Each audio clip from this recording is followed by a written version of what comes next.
اب انشاءاللہ ہم حضرت کا خطبہ افتتاحیہ اور اس کے بعد حضرت ہی کی دعا پر انشاءاللہ اس مجلس کا اختتام ہوگا۔ بسم اللہ الرحمن الرحیم، نحمدہ ونصلی علی رسولہ الکریم۔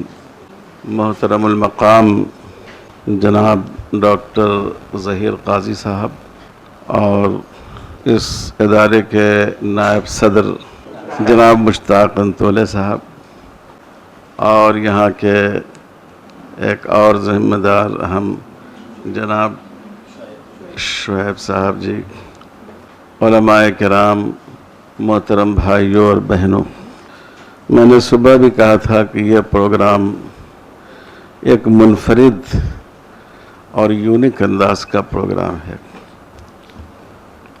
اور ہمارے یہاں اس کی بڑی کمی ہے۔ حضور صلی اللہ علیہ وسلم کی جو سیرت مبارکہ ہے، جس پہلو سے آپ حضور کی سیرت کا مطالعہ کریں تو آپ کو ہم کو اس میں نصیحت اور سبق کے پھول مل جاتے ہیں۔ حضور کی زندگی کا ایک اہم پہلو تھا افراد سازی، پرسنالٹی ڈیولپمنٹ، ہر میدان کے لیے افراد کو تیار رکھنا۔ تو جب کہیں سے کوئی بات آتی، قاضی کی ضرورت ہوئی، معلم اور ٹیچر کی ضرورت ہوئی، داعی کی ضرورت ہوئی، میدان جہاد میں جو دشمنوں نے مسلط کر دی تھی وہاں ضرورت پیش آئی،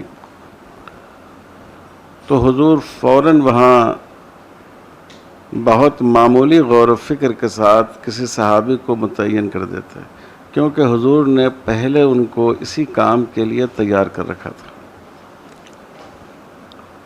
اور جب حضور صلی اللہ علیہ وسلم کی وفات ہوئی تو آپ جانتے ہیں کہ کوئی بڑا آدمی گزر جائے تو کتنے مسائل پیدا ہوتے ہیں،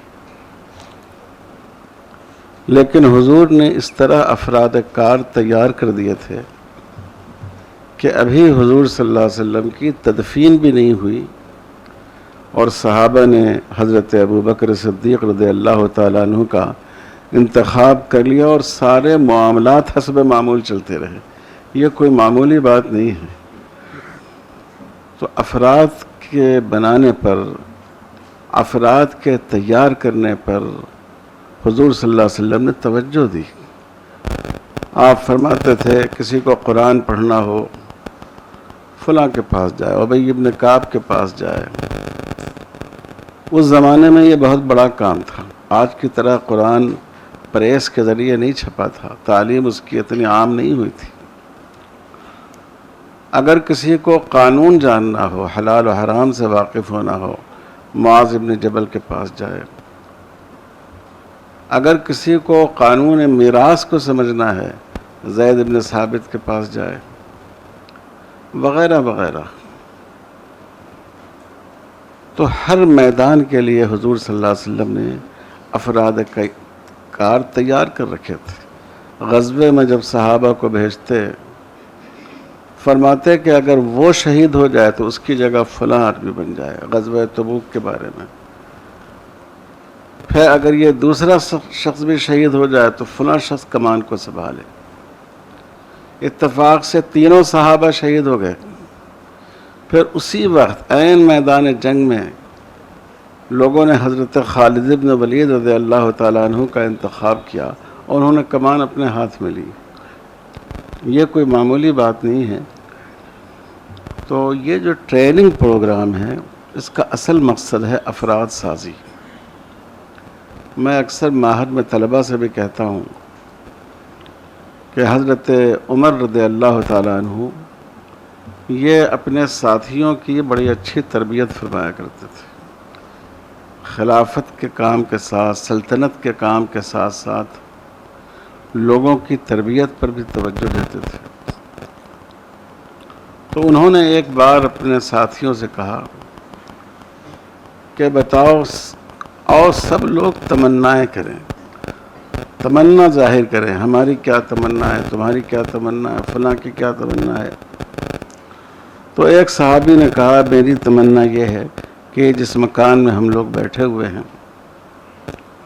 یہ گھر درہم سے بھر جائے. درہم چاندی کا سکہ ہوا کرتا تھا, اور میں ان سب کو اللہ کے راستے میں خرچ کر دوں. دوسرے ساتھی ذرا اور آگے بڑھے. انہوں نے کہا کہ میری تمنا تو یہ ہے کہ یہ گھر دینار سے بھر جائے. دینار سونے کا سکہ ہوتا ہے, اس کی قیمت زیادہ ہوتی تھی, اور میں ان سب کو اللہ کے راستے میں خرچ کر دوں. تیسرے صاحب نے قدم اور آگے بڑھایا. انہوں نے کہا کہ ہماری تو خواہش یہ ہے کہ یہ گھر ہیرے موتی سے بھر جاتا, لال و جواہر سے بھر جاتا, ہم سب کو دین کے کام میں اور خیر کے کام میں خرچ کر دیتے. یعنی حضرت عمر رضی اللہ تعالیٰ عنہ نے سبوں کے دلوں کا اور ان کی سوچ کا جائزہ لیا, پھر اپنی بات فرمائی.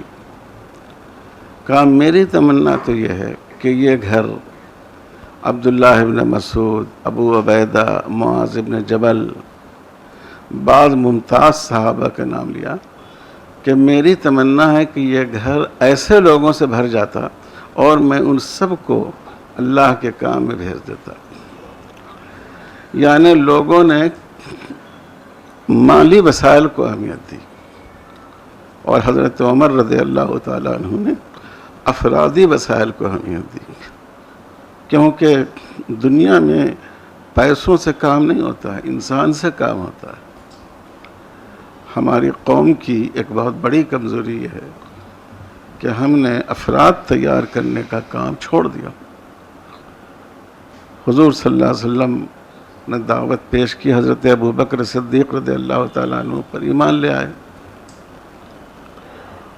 پوچھا حضور صلی اللہ علیہ وسلم سے کہ اب میں کیا کروں, مجھے کیا کرنا چاہیے؟ حضور نے فرمایا جو کام میں کر رہا ہوں وہی تم کرو. اس وقت تو نہ نماز فرض ہوئی تھی, نہ روزے فرض ہوئے تھے, نہ حج و زکوٰۃ کی فرضیت آئی تھی. یہی ایک کام تھا, ایک فرد دوسرے فرد کو تیار کرے, ہدایت کے راستے پر لائے.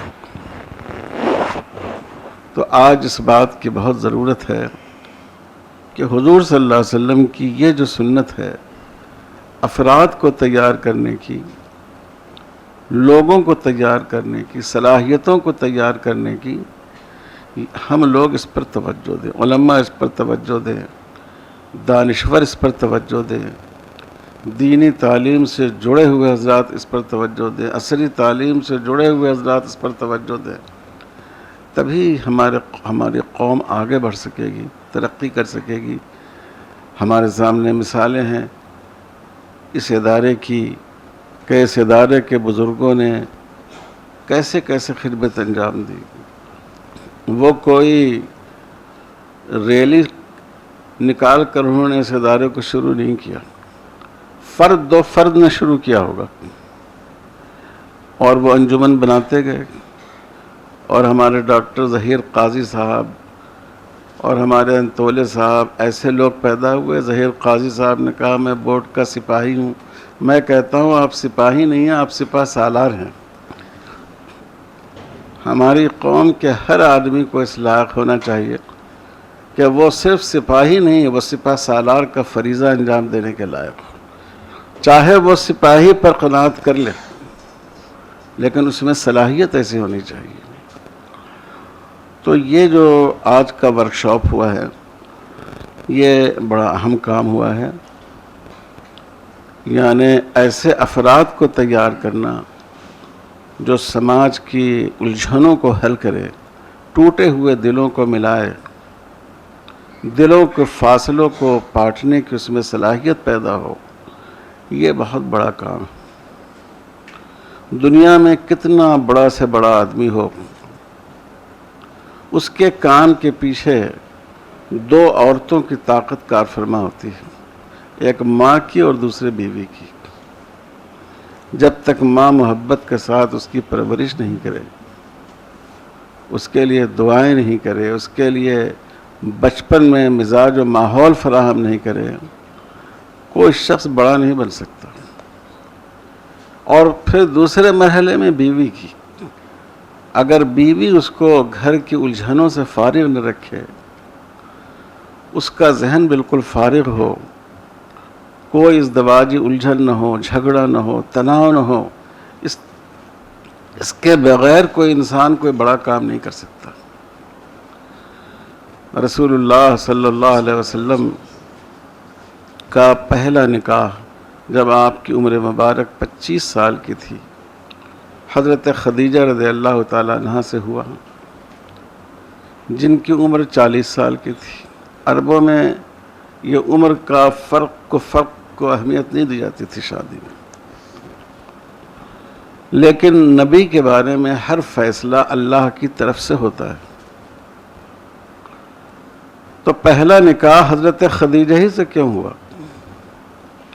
حضرت خدیجہ حضور صلی اللہ علیہ وسلم کے ساتھ مکہ کی 13 سالہ زندگی میں رہی، 10 سال نبوت کے بعد حضور صلی اللہ علیہ وسلم کے ساتھ رہی، اس کے بعد وفات ہوئی۔ یہ جو زمانہ تھا مکی زندگی کا، وہ حضور صلی اللہ علیہ وسلم کے لیے سخت آزمائش کا زمانہ تھا۔ اس وقت ایسی بیوی کی ضرورت تھی کہ جس میں اتنی غم گساری، غم خاری، فدائیت ہو کہ وہ اپنا سب کچھ اپنے شوہر پر نثار کر دے، اور اس میں اتنی سوجھ بوجھ، اتنی فراست، اتنی عقل مندی ہو کہ وہ اپنے شوہر کے حوصلوں کو ٹوٹنے نہیں دے۔ اور یہ دونوں باتیں حضرت خدیجہ رضی اللہ تعالیٰ عنہ میں تھی۔ وہ مکے کی مالدار ترین خاتون میں تھی، ان کے نام پر یمن سے اور شام سے لوگ مال اٹھاتے تھے، ان کے حوالے سے۔ انہوں نے اپنی پوری دولت حضور صلی اللہ علیہ وسلم کے قدموں میں ڈال دی، یہاں تک کہ آپ کا ذاتی مکان شعب ابی طالب میں تھا، اور حضرت خدیجہ رضی اللہ تعالیٰ عنہ کا مکان اس سے ذرا الگ تھا۔ حضرت خدیجہ کے مکان کے ایک طرف ابو لہب کا، ایک طرف عقبہ بن ابی معیط کا مکان تھا۔ تو حضور صلی اللہ علیہ وسلم اپنا ذاتی مکان چھوڑ کر حضرت خدیجہ کے مکان میں فروکش ہو گئے۔ حضرت 10 سال تک مکی زندگی میں لوگوں نے حضور کو برا بھلا تو کہا، مگر کسی نے آپ پر ہاتھ نہیں اٹھایا۔ یہ حضرت خدیجہ رضی اللہ تعالیٰ عنہ کا جو اثر و رسوخ تھا اور حضرت ابو طالب کی شفقت تھی، وہ آپ کے کام آئی ظاہری طور پر۔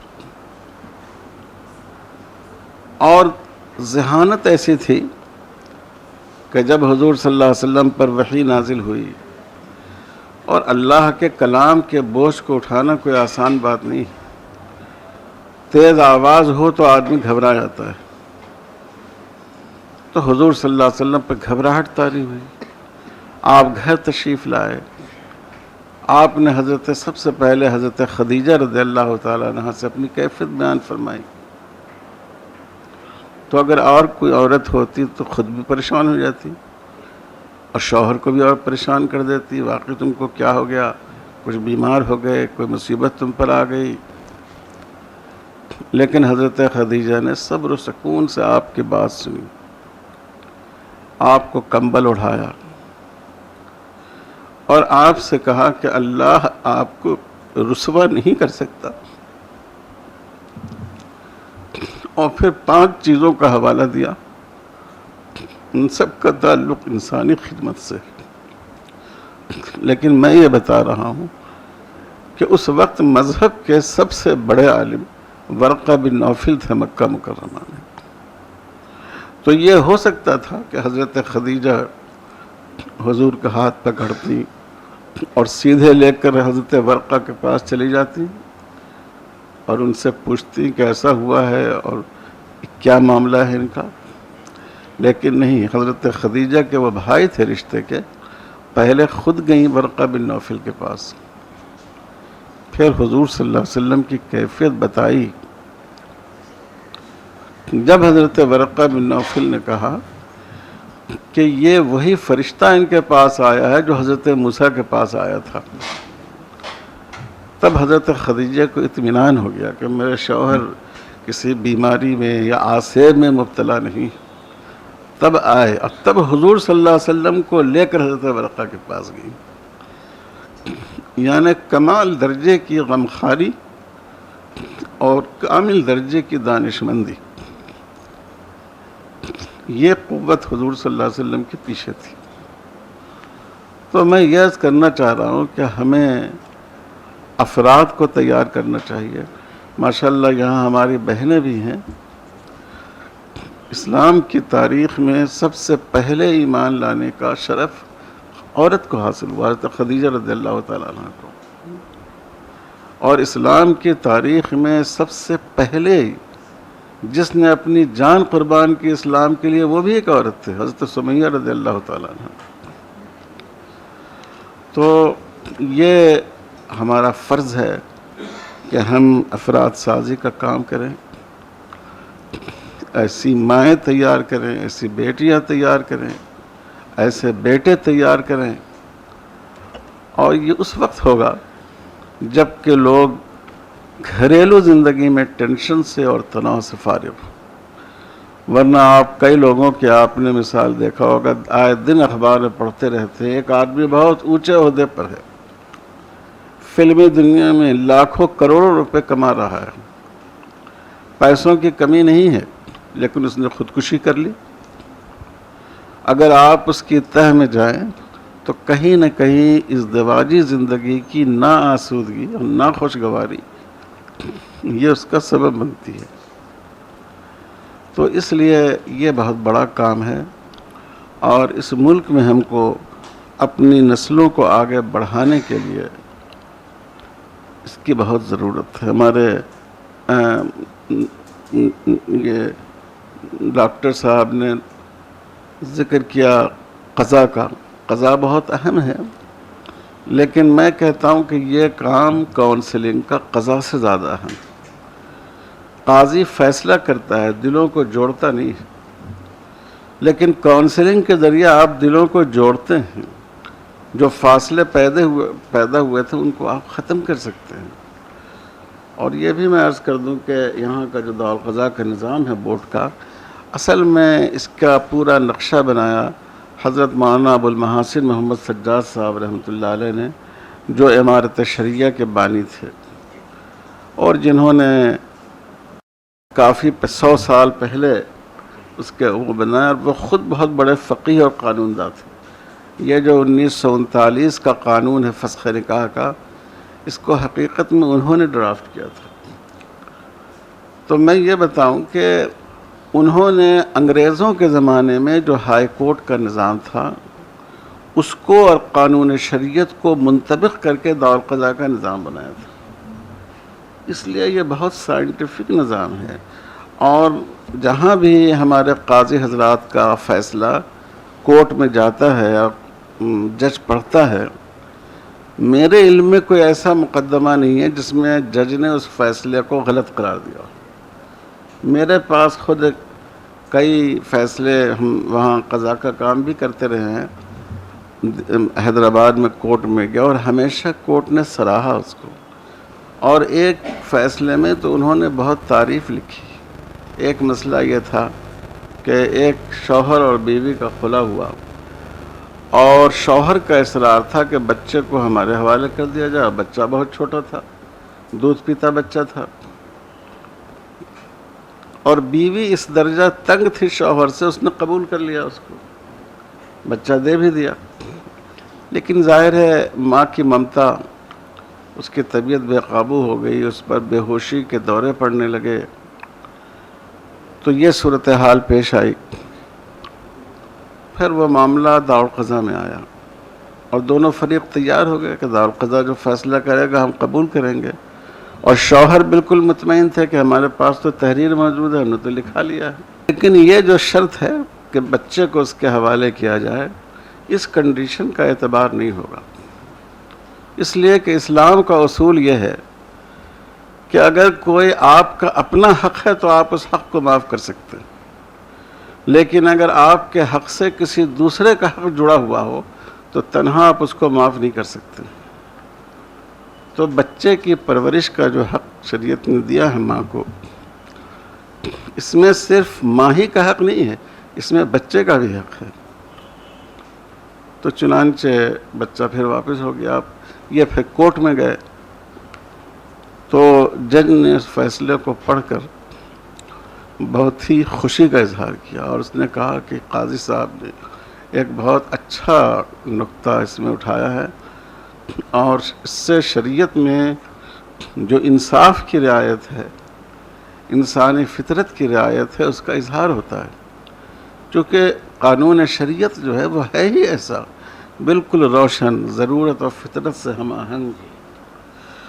تو یہ جو نظام ہے ہمارے ہاں قضا کا، وہ بہت مستحکم اور محکم نظام ہے، اور ماشاءاللہ یہاں خود بمبئی میں جو قاضی حضرات ہیں ان کی فائلیں میں پڑھتا رہا ہوں، کوئی بھی کسی بھی وکیل سے آپ پڑھوائیے انشاءاللہ وہ مطمئن ہوگا، چونکہ ہمارے یہاں شہادت کے اصول زیادہ سخت ہیں۔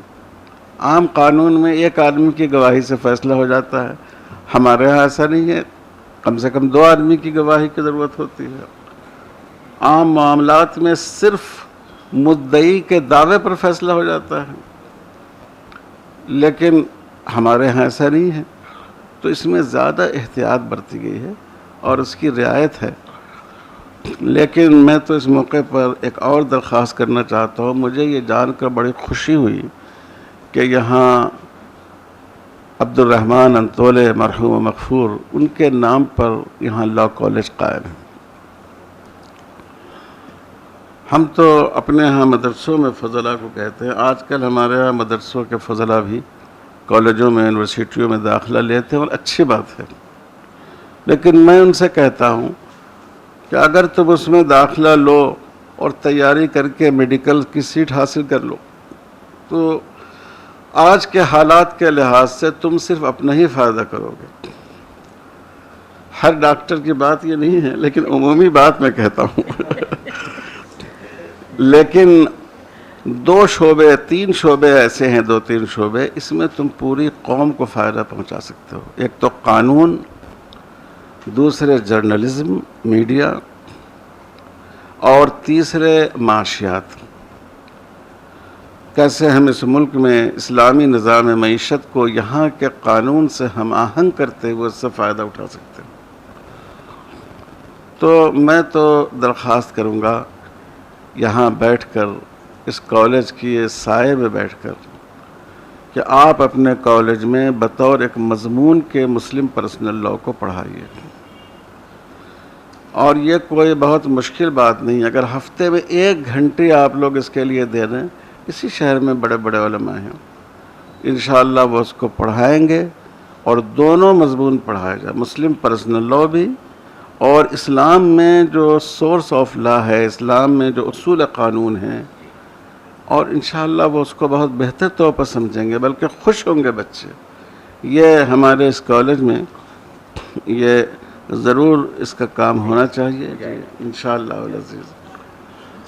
جی، اور ماشاءاللہ یہاں علماء بھی موجود ہیں اور دانشوران بھی موجود ہیں۔ میں یہ عرض کرتا ہوں، اس وقت ہم لوگ ایک گناہ کی سزا پا رہے ہیں، وہ گناہ یہ ہے کہ حضور صلی اللہ علیہ وسلم نے ہمیشہ اپنے سماج سے تعلقات کو بنائے رکھنے کی کوشش فرمائی۔ جب آپ نبی بنائے گئے تو آپ نے اپنی دعوت کا آغاز مسجد سے نہیں کیا، آپ نے سب سے پہلے کھانے کی دعوت کا اہتمام کیا، اور اس میں جب یہ آیت نازل ہوئی وَأَنذِرْ عَشِيرَتَكَ الْأَقْرَبِينَ، اور بنو ہاشم کو بلایا، ان کو پہلے کھانا کھلایا، پھر ان کے سامنے اسلام کی دعوت پیش کی۔ لوگوں نے کھانا بھی کھا لیا مگر ایک شخص بھی مسلمان نہیں ہوا، صرف حضرت علی رضی اللہ تعالیٰ عنہ وہ کھڑے ہوئے کہ اگرچہ میں ایک کمزور آدمی ہوں لیکن میں اس دعوت کے ساتھ ہوں۔ اس وقت ان کی عمر بھی کم تھی۔ حضور مایوس نہیں ہوئے۔ سیرت ابن ہشام میں ہے کہ حضور صلی اللہ علیہ وسلم نے پھر دوبارہ دعوت کی، پھر بلایا لوگوں کو، پھر اسلام پیش کیا، پھر بھی کسی نے دعوت قبول نہیں کی۔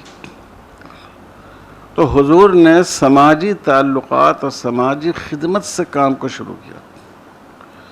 بلکہ حضرت خدیجہ رضی اللہ تعالیٰ عنہ نے حضور سے کہا کہ اللہ آپ کو ضائع نہیں کریں گے، آپ تو پریشان حالوں کی مدد کرتے ہیں، مسافروں کو ٹھہراتے ہیں، ساری وہ خوبیاں بیان فرمائیں جو خدمت سے متعلق ہے۔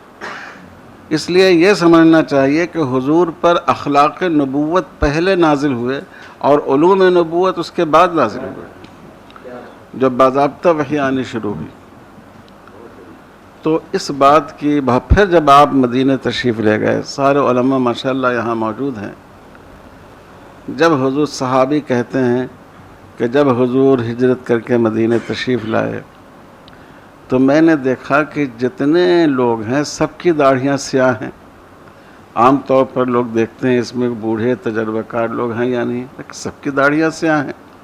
صرف ایک صاحب ہیں جن کی داڑھی کھچڑی ہے، کچھ پکی کچھ کچی ایسے ہے، اور وہ تھے حضرت ابوبکر صدیق رضی اللہ تعالیٰ عنہ۔ تو اس سے ایک بات تو یہ معلوم ہوئی کہ حضور نے دین کے لیے نوجوانوں کی قوت کو استعمال فرمایا۔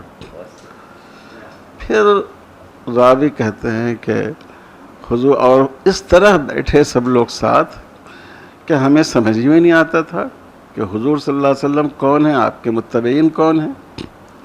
دھوپ بھی پڑ رہی تھی، اتنے میں حضرت ابوبکر رضی اللہ تعالیٰ عنہ ایک رومال لے کر کھڑے ہوئے اور حضور پر سایہ کیا۔ تب مجھے اندازہ ہوا کہ آپ صلی اللہ علیہ وسلم حضور ہیں، رسول ہیں، یعنی آپ اپنے ساتھیوں کے ساتھ اتنی بے تکلفی کے ساتھ، ان کے اکرام کے ساتھ رہتے تھے کہ ان کے اٹھنے بیٹھنے سے مقام کا اندازہ نہیں ہوتا تھا۔ اب حضور صلی اللہ علیہ وسلم کھڑے ہوئے، پہلی بات جو آپ نے فرمائی اس میں 3 باتوں کی نصیحت کی۔ آپ نے فرمایا خیر الاسلام اطعام الطعام، اسلام کا سب سے بہترین عمل لوگوں کو کھانا کھلانا ہے۔ اور دوسری بات آپ نے فرمائی افشاء السلام، سلام کو زیادہ سے زیادہ عام کرنا ہے۔ سلام ملاقات کے ذریعے ہوتا ہے، لوگوں سے ملنا جلنا، لوگوں سے ملاقات کرنا، بھلی بات ان سے کہنا۔ اور تیسری بات والصلاۃ والناس نیام، اور رات کی تنہائی میں نماز پڑھنا جب لوگ سوئے ہوئے ہوں۔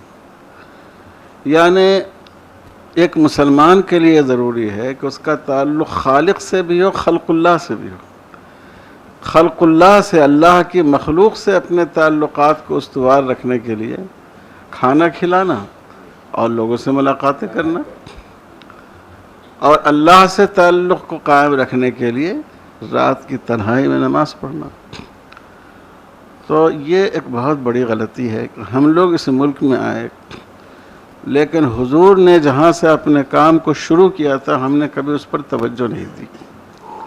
یہاں تک کہ آزادی کے بعد بھی ہمیں 70-80 سال کا موقع ملا، یہاں تک کہ 2014 تک بھی ایسی حکومتیں ملک میں رہیں جب حالات اتنے خراب نہیں تھے، اور ہمارے لیے موقع تھا کہ اس فضا سے فائدہ اٹھاتے۔ لیکن اس لیے میں کہتا ہوں کہ یہ ہم لوگوں کو اعتراف کرنا چاہیے کہ یہ ہم نے ایک جرم کیا ہے کہ جو شریعت نے جو ترتیب بیان کی ہے، لوگوں کے ساتھ پہلے اخلاق، ان کے ساتھ بھلی باتیں، پھر ان سے دین کا تعارف، اللہ تعالیٰ سے مانگنا، تو ہم نے سمجھا کہ صرف دعا سے کام چل جائے گا۔ حالانکہ حضور نے اس نماز کو تیسرے نمبر پر رکھا اور اطعام الطعام، افشاء السلام کو پہلے اور دوسرے نمبر پر رکھا۔ میرے بھائیوں اور بزرگوں، اس کا نتیجہ یہ ہے کہ اس وقت اسلاموفوبیا کی جو صورتحال ہے، جس طرح اسلام اور مسلمانوں سے نفرت ہے، وہ ہمارے آپ کے سب کے سامنے۔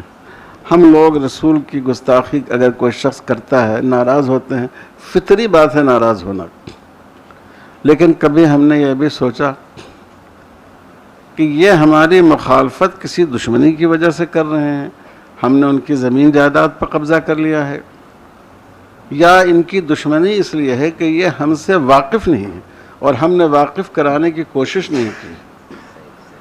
اصل بات یہ ہے کہ ہم نے ان کو واقف کرانے کی کوشش نہیں کی۔ جس قوم نے صدیوں سے ہمیں قائم رکھا، ہم باہر سے آئے، انہوں نے اپنے سر کا تاج بنا کر رکھا. ہمارے بزرگوں کے مزارات پر عرسوں میں جا کر ان کے ساتھ احترام کا معاملہ کرتے ہیں، چادر چڑھاتے ہیں. مسجدوں کی سیڑھیوں پر آ کر نمازیوں سے دعا کی خواہش کرتے ہیں. یعنی ان کے دلوں میں اس دین کی عظمت ہے، لیکن ہم نے ان کو پہچانوانے کی کوشش نہیں کی. تو یہاں ماشاءاللہ بہت ہی منتخب مجمع ہے، ہر فرد اپنی جگہ ایک انجمن ہے. دیکھیے اس ملک میں اگر ہم 20% ہیں اور ہم یہ طے کر لیں کہ اگلے 3 سال میں ہم میں سے ہر آدمی 4 غیر مسلم بھائی سے اپنے تعلقات کو بہتر بنائے گا. تعلقات کو بہتر بنانے کا مطلب یہ نہیں کہ وہ سیدھے مسلمان ہو جائیں، وہ اسلام کو سمجھیں، غلط فہمیاں دور ہوں، دوستی قائم ہو. تو آپ سوچئے کہ 3 سال میں پورا ملک آپ کا دوست بن جائے گا. میرے بھائیوں، علماء سے بھی میں عرض کرتا ہوں، آپ حضرات سے بھی، اور یہ تعلیمی ادارے بھی ہمارے لیے اس کا بہت بڑا ذریعہ ہے، چونکہ یہاں غیر مسلم طلبہ بھی پڑھتے ہوں گے، غیر مسلم بچیاں بھی پڑھتی ہوں گی، ٹیچر بھی رہتے ہیں. جی ہاں، ٹیچر بھی ہوتے ہیں، اور جو انتظامی عملہ ہوتا ہے اس میں بھی لوگ ہوتے ہیں. ایک طرح سے وہ ہماری خدمت کر رہے ہیں، ہماری مدد کر رہے ہیں. تو جتنا ہم سے ہو سکے ہم ایسا ماحول بنانے کی کوشش کریں کہ ان کے دل میں ہماری محبت پیدا ہو، ان کے دل میں ہمارے لیے انس پیدا ہو، اور اسلام کے بارے میں ان کی غلط فہمیاں دور ہوں. اگر آپ کی ایک دوسرے سے ملاقات ہی نہ ہو تو لوگ آپ کے بارے میں جتنا کچھ کہتے جائیں گے، لوگ اس کو قبول کرتے چلے جائیں گے. تو میں یہ کہنا چاہ رہا ہوں کہ جیسے میاں بیوی کے درمیان کاؤنسلنگ ضروری ہے، جیسے ترکے کے 2 وارثوں کے درمیان کاؤنسلنگ ضروری ہے، ویسے ہی 2 قوموں کے درمیان بھی کاؤنسلنگ ضروری ہے کہ ہم جس سماج میں رہتے ہیں، جس قوم کے ساتھ رہتے ہیں، ان سے ہمارا تعلق اچھا ہو. شاید بات لمبی ہو رہی ہے، میں اپنی بات ختم کروں گا. ابھی رمضان المبارک میں ہمارے حلقے کے جو رکن اسمبلی ہیں، غیر مسلم بھائی ہیں، شاید پارلیمنٹ کے رکن ہیں، ہاں پارلیمنٹ کے رکن ہیں. تو وہ ہمارے محلے میں بھی ان کے کارپوریٹر ہیں، ان کے پارٹی کے TRS کے. تو انہوں نے ان سے کہا کہ ہم سنتے ہیں کہ ایک بڑے مولانا صاحب اس محلے میں رہتے ہیں، ہماری بہت خواہش ہے کہ ان سے ملاقات کریں. تو انہوں نے آ کر مجھ سے کہا کہ وہ ملنا چاہتے ہیں. تو میں نے کہا آپ ان کو گھر پر نہیں، مدرسے میں بلائیں گے. پھر ہمارے محلے کے لوگوں نے کہا کچھ مسائل ان کے سامنے رکھیے، سڑک کا مسئلہ اور اس کا ڈرینیج کا مسئلہ. میں نے کہا دیکھو ابھی ان مسائل کو مت رکھو، ورنہ ہماری ملاقات بے فائدہ ہو جائے گی. ہم اس موقع سے فائدہ اٹھاتے ہوئے ان سے اسلام کا تعارف کرائیں گے. چنانچہ افطار سے پہلے مختصر سی بات ہم نے کی، اور میں نے ان سے یہ کہا کہ حضور صلی اللہ علیہ وسلم نے اپنے آخری اسپیچ میں، اپنے آخری خطبے میں اسلام کا پورا خلاصہ 2 جملوں میں جمع کر دیا تھا آپ نے. اور وہ یہ کہ آپ نے فرمایا ان الہکم واحد و ان اباکم واحد، تمہارا خدا بھی ایک ہے اور تمہارے باپ بھی ایک ہے، ایک ہی انسان، وحدت الہ اور وحدت انسان. اچھا وہ OBC کا سے تعلق تھا اس کا. اور پھر میں نے 1-2 مثال اس کی دی. وہ اتنا زیادہ متاثر ہوا کہ اس نے کہا کہ میرا تو جی چاہتا ہے کہ بار بار میں آپ سے آ کر ملوں. ہم لوگ تو سیاسی لوگ ہیں، اس میں تو جاتے رہتے ہیں پروگراموں میں. آج مجھے جو سکون ملا اور اسلام کے بارے میں جو ہم نے جانا، اس سے پہلے ہم نے کبھی نہیں جانا. تو ان کی خواہش تھی مسجد دیکھنے کی. میں نے کہا ابھی ہمارے یہاں نماز ہوگی، مغرب کی نماز، آپ تشریف لائیے. تو وہیں نماز پڑھی، تو ان کی بھی کرسیاں پیچھے رکھوا دیں اور نماز پڑھی گئی. انہوں نے دیکھا، ان کے ساتھ کافی لوگ بھی تھے. پھر میں نے ان لوگوں سے کہا دیکھیے یہ ہماری مسجد ہے، آپ دیکھیے اس مسجد میں کیا ہے. مسجد کا حال بالکل کھلا ہوا ہوتا ہے، وہاں آدمی کوئی چیز چھپانا بھی چاہے تو نہیں چھپا سکے. صرف یہ قرآن مجید کے نسخے ہیں جو یہاں رکھے ہوئے ہیں، جس کی تلاوت کی جاتی ہے۔ یہ ایک مؤذن صاحب کا چھوٹا سا کمرہ ہے جس میں مائک رکھا ہوا ہے، ان کو دکھایا کہ یہ جو لوگ پروپیگنڈا کرتے ہیں کہ مسجدوں میں ہتھیار چھپا رکھے ہیں، آپ دیکھیے اس میں ہتھیار رکھنے کی کوئی جگہ بھی ہے؟ تو بہت خوش ہوا وہ۔ تو میں یہ افسوس کی بات ہے کہ ہم لوگوں نے اس ملک میں اتنا عرصہ گزار دیا، اور بہت سے مسلمان وہ ہیں جو آج تک غیر مسلم جو نے مسجد نہیں دیکھی۔ اس سے پہلے بھی ہم لوگوں نے ایک دفعہ انہی کے ایک طبقے کو بلایا تھا، اور اس میں ایک خاتون تھی جو میڈیا سے تعلق تھا، اس نے کہا کہ ہم بھی مسجد دیکھنا چاہتے ہیں، سنا ہے کہ عورتوں کو مسجد میں نہیں آنے دیا جاتا ہے۔ میں نے کہا بالکل غلط ہے، ہمارے حضور صلی اللہ علیہ وسلم کے زمانے میں تو مسجد میں عورتیں اعتکاف کرتی تھیں، یہ ثابت ہے۔ یہ تو آپ کے لیے، عورتوں کے لیے سہولت رکھی گئی ہے، آپ گھر میں بھی نماز پڑھ لیں۔ ایسا نہیں ہے کہ عورتوں کا مسجد میں آنا ناجائز ہو اور آئیں تو ان کو مار کے بھگا دیا جائے۔ تو کتنی غلط فہمیاں ہیں۔ تو میں یہ چاہ رہا ہوں کہ یہ کونسلنگ تو آپ حضرات کریں ہی، جس مقصد کے لیے ہے یہ بہت مبارک ہے۔ اور اس وقت جتنے مسلم پرسنل لاء کے مسائل پیدا ہو رہے ہیں، ہمارے معاملات کے کورٹ میں جانے کی وجہ سے پیدا ہو رہے ہیں، اور کورٹ میں معاملات جا اس لیے رہے ہیں کہ ہمارے ہاں صلح کرانے کا مزاج ختم ہو گیا۔ لیکن اس کو بھی ہمیں کرنا چاہیے، اور اس سے آگے بڑھ کر ہمیں چاہیے کہ جس قوم کے درمیان ہم رہتے ہیں ان سے بھی اپنے تعلقات کو بہتر کریں۔ میں بہت بہت مبارکباد دیتا ہوں ہمارے مولانا اشفاق قاضی اور مولانا یحییٰ معین اور ان کے رفقا پر، جن لوگوں نے یہاں اس پروگرام کو منعقد کیا۔ یہی ان اداروں کا میں سمجھتا ہوں صحیح مصرف ہے۔ اور آج مجھے انجمن، تو یہ تو مشہور انجمن ہے انجمن اسلامیہ، لیکن آج ہمیں اس کے بارے میں تفصیلات جاننے کا موقع ملا، اور بڑی خوشی ہوئی کہ ماشاءاللہ ایک کام اس پیمانے پر ہو رہا ہے جس کی اس وقت ہم کو ضرورت ہے۔ اور ہمارے ان دوستوں نے بھی بہت زیادہ میرے ساتھ اکرام کا اور توقیر کا معاملہ فرمایا، تو میں آپ سب حضرات کا بہت بہت شکر گزار ہوں۔ اللہ تعالیٰ اس مجلس کو کامیاب فرمائے، لیکن ضرورت ہے اس میں تسلسل کی، کہ یہ ایسی مجلسیں بار بار ہوں اور مختلف جگہوں پر ہوں۔ والسلام علیکم ورحمۃ اللہ وبرکاتہ۔ درود شریف پڑھ لیجیے، دعا۔ اللہم صلی علی محمد وعلی آلہ وبارک وسلم۔ ربنا ظلمنا انفسنا وان لم تغفر لنا وترحمنا لنکونن من الخاسرین۔ اے اللہ ہم سب کے گناہوں کو معاف فرما دیجیے۔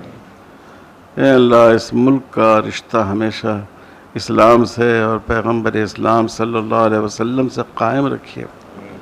اے اللہ برادران وطن کے دلوں میں اسلام کی اور مسلمانوں کی محبت پیدا فرما دیجیے، ان کی غلط فہمیوں کو دور فرما دیجیے۔ اے اللہ مسلمان خاندانوں میں استحکام عطا فرمائیے، آپسی اختلافات سے ان کی حفاظت فرمائیے، اپنے فرائض کو ادا کرنے کی توفیق عطا فرمائیے، ایک دوسرے کا حق دینے کی توفیق عطا فرمائیے۔ اے اللہ آج جو یہ کوشش کی گئی ہے اس کو ایک مثالی کوشش بنا دیجیے، پورے ملک میں اس کی مثالیں قائم ہوں، اور اس کو مسلمان خاندانوں کے درمیان اتفاق کا اور اتحاد کا ذریعہ بنا دیجیے۔ ربنا تقبل منا انک انت السمیع العلیم، وصلی اللہ علی خیر خلقہ محمد وعلی آلہ وصحبہ اجمعین، والحمد للہ رب العالمین۔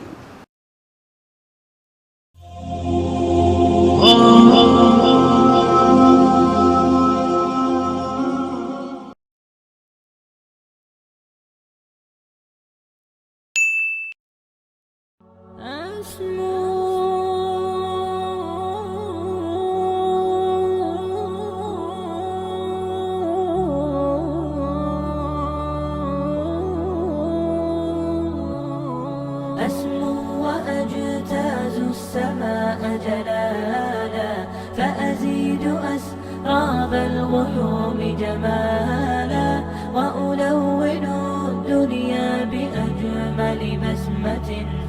وأكون للخير العميم مثالا أسمو وأجتاز السماء جلالا فأزيد أسراب الغيوم جمالا وألون الدنيا بأجمل بسمة وأكون للخير العميم مثالا